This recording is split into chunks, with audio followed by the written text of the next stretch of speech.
Terima kasih klik video ini dan jangan lupa subscribe.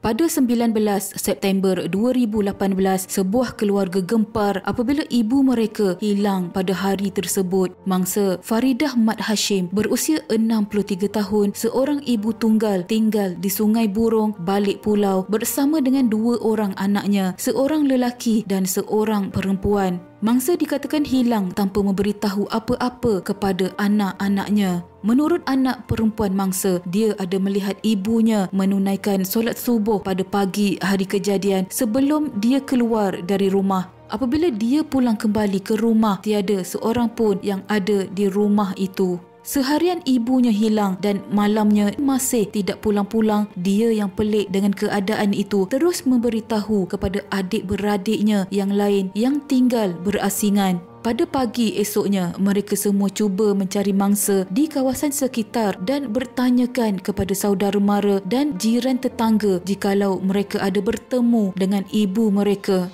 Namun usaha mereka tidak membuahkan hasil. Dan apabila keesokan harinya ibu mereka masih belum pulang, mereka telah membuat laporan kepada pihak polis pada 21 September 2018.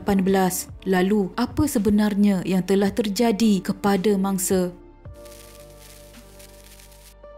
Anak sulung mangsa Muhammad Fauzi Ismail berusia 41 tahun berkata pada malam 19 September 2018 dia ada bermimpi terjumpa mayat dalam lubang berhampiran rumahnya. Pada keesokannya, apabila mereka adik-beradik mencari ibu mereka, dia cuba mencari di dua perigi buta dan tangki najis di sekitar rumah, tetapi ketika itu dia tidak menemui apa-apa. Bagaimanapun, mereka sekeluarga sekali lagi mencari ibu mereka di kawasan kampung dan sekitar rumah pada 24 September 2018. Dalam sekitar jam 2 petang, ketika mencari di sekitar rumah, seorang menantu mangsa bertindak membuka tangki najis di belakang rumah dan menemui pakaian terakhir dipakai oleh ibu mereka. Selain terlihat tangan mangsa terapung di dalam tangki terbabit, dia yang terkejut dengan penemuan itu terus memberitahu kepada keluarganya dan menghubungi pihak polis bagi melaporkan penemuan menyayat hati itu.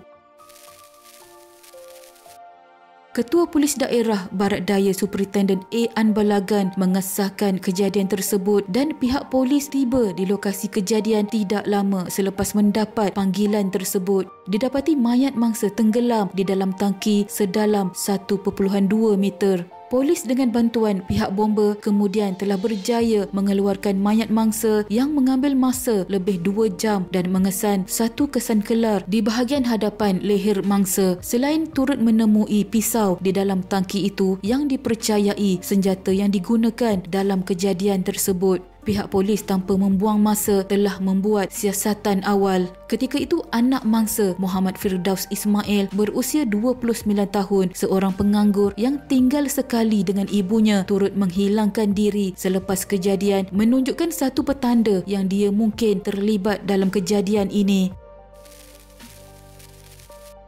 Lantas, pihak polis telah memburu Muhammad Firdaus bagi membantu menyelesaikan kes tersebut dan hasil siasatan dia turut mempunyai rekod jenayah membabitkan kes mencederakan saudaranya sendiri. Pada 25 September 2018, Superintendent A. Anbalagan mengesahkan yang suspek berusia 29 tahun itu telah ditahan di Balik Pulau dan ditahan reman bagi membantu siasatan kes tersebut. Suspek ditahan polis di hadapan Pejabat Kesihatan Daerah Barat Daya di Jalan Air Putih pada jam 8.45 pagi sehari selepas penemuan mayat mangsa. Menurut pihak polis, suspek sepanjang tempoh direman dilihat agak kebingungan dan masih dalam keadaan separuh sedar. Ini berkemungkinan suspek masih tidak dapat melupakan tabiat menghidu petrol hingga membuatkan dia kelihatan agak bercelaru ketika dalam tahanan.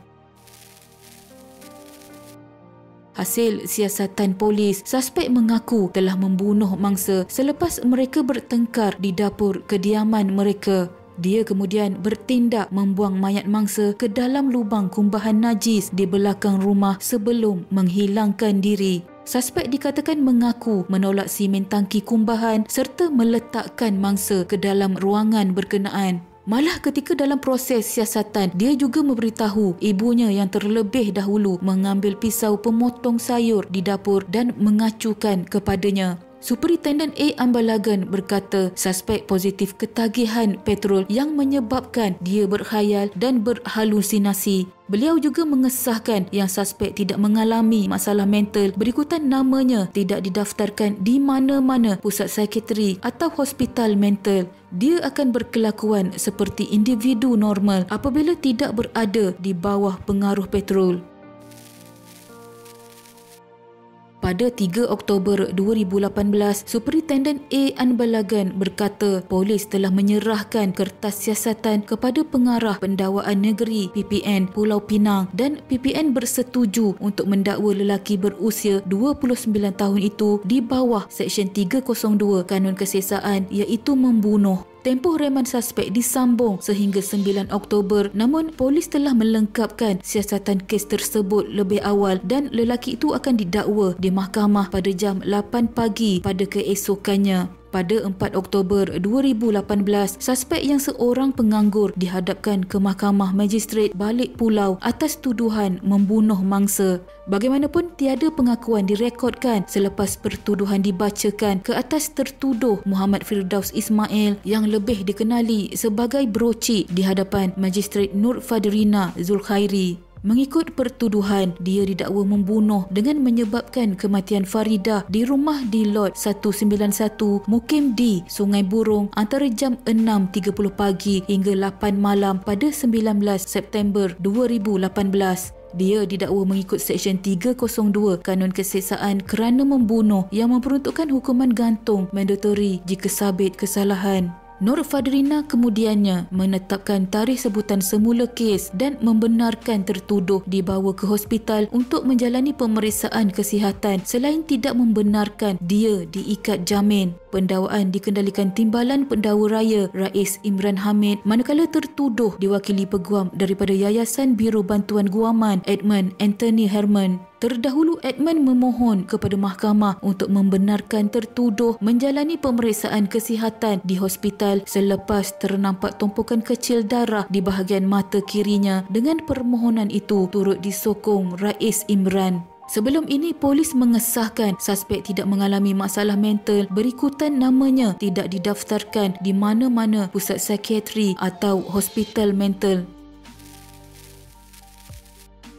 Sehingga kini kes masih lagi berjalan. Entah apa yang ada di dalam otak suspek ketika dia melakukan perbuatan kejamnya itu terhadap orang yang telah membawanya ke dunia ini dan yang telah membesarkannya. Namun itulah bahayanya jika tinggal bersama dengan orang yang otaknya dipenuhi dengan sesuatu yang lain selain akal dan fikiran. Sama-sama kita hadiahkan Al-Fatihah kepada Allahyarhamah Faridah Mat Hashim. Semoga rohnya dicucuri rahmat Allah dan dimasukkan ke dalam golongan hamba-Nya yang beriman. Sekian.